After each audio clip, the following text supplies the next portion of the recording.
Hi guys. It's the end of our growing season here where I live, so I thought I'd do a final recap on my gardening adventure this year. I've got quite a few lessons learned. Let's start with the container garden. You can see that my container garden is pretty much all harvested at this point. I've got some parsley left that I will be taking down this week and putting in a bone broth that I plan to make. Now you can see in the video clip that's showing right now what the garden looked like several weeks ago. I did have a really good harvest of several carrots and a couple beets and associated greens, and I used all of the basil. Much of it I used in a coconut curry chicken recipe, which was really great, and then in several margarita pizzas that we had made from scratch. So I have gotten a great harvest. Now, the challenges I had with this garden were really associated with keeping the critters out of it. They had um, done some damage to the garden early on, but I still got a good harvest out of it, and I'm really thankful for that. So, definitely, container gardening is the way to go if you want to, control what you grow and keep it contained. Let's go to the side garden, and I will show you the challenges I've had with that. So let's start with the squash, which I am showing you here. Honestly, I'm not sure what exactly happened with the squash. It was looking really good up until about 3 weeks ago when I started noticing some spots on the leaves, and I just kind of made note of it and paid attention to it and, watered and tended to it as usual. But it went from looking pretty healthy to what you just saw very quickly. So I'm not sure what happened other than possibly some mold had attacked it and killed the plant. But up until that point, it was fruiting and it looked like I was going to get some squash. But at this point, it's a total loss for the squash. Now, let's move on to the tomatoes. So you can see in the video here, the tomatoes, I've got lots of green. I've got lots of flowers blooming, but here it is early October and there is not a tomato in sight. And I am guessing the reason for that is because I probably used too much nitrogen in my fertilizer at the beginning of the season. Now, I had purposely over fertilized because I knew I was starting from pretty poor quality soil. So, in my mind, I thought that giving it that extra boost would be what the soil needed to help produce a healthy garden. But that was not the case. What happened is when you add too much nitrogen, the plants put all of their energy into making nice, beautiful green vines, and it'll start to show flowers, but it won't put any energy into making the fruit. And that is exactly the situation I have here.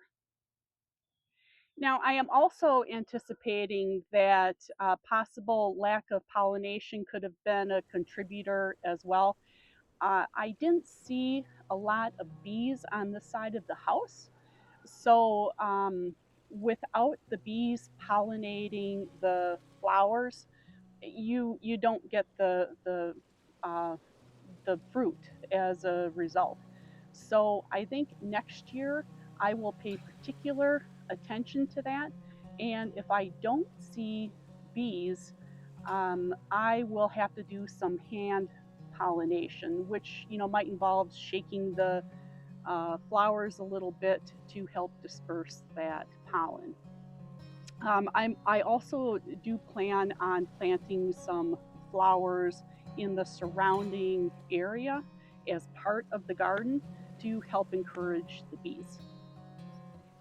And lastly, I've got a lot of tomato plants. I think I planted 5 plants in order to get a variety of Roma tomatoes and beefsteak and cherry tomatoes and whatnot. But I think that worked against me because I just had too many tomatoes. And as you can see, it was growing along the trellis and it had overwhelmed the trellis. And I had taken some coat hangers to put on the back of the trellis in an effort to give a little bit more reach for those vines, and it even overwhelmed those. So the lesson learned here is to, number one, plant fewer tomatoes next year. I think I will cap it at maybe 3 varieties. Um, and also prune the vines more aggressively. I had done it a little bit early in the season, but I did it less as time was going on in an effort to get those flowers to bear fruit, and nothing just ever came of it. So I have to be a little bit more mindful and perhaps aggressive in pruning those vines in order to force them to bear the fruit, and not just a lot of pretty green plants and no tomatoes. And lastly, here are the pepper plants. Now, the pepper plants have a little bit better story to tell. I may get some peppers out of it, both green peppers and chili peppers. We've got a few more weeks left in the growing season here, so I'm going to give that to the pepper plants so that they can get as big as they can get before frost sets in. Now, with the pepper plants, I had a similar issue in that I had beautiful green bushes, but not a lot of fruit, or not as much fruit as I had expected to be produced. So again, I think the nitrogen is the source of the problem here, and I will address that similarly with the peppers as I did with the tomatoes. And that concludes our garden update for the year. I have a few takeaways based on what I've learned. For the container garden, I need to find a way to keep the critters out of the garden so that they don't eat my seedlings and mess up the order of everything in the garden. And I do have a couple of ideas already of how I'm going to address that next spring. For the side garden, my takeaways include, number one, making sure I don't overdo it on the nitrogen at the beginning of the season, and balance that with other fertilizers that are specific to pepper plants and tomato plants, or whatever else I end up growing next year. Secondly, I need to prune my tomato plants a little more aggressively. And third, make sure I'm not overcrowding them, and also to cross pollinate if I don't see bees around. So, with that, thank you so much for going on this journey with me. If you like this video, please give it a thumbs up and join the channel. I'll link another video here for you to enjoy. Thank you so much for joining me today, and I will see you on our next adventure.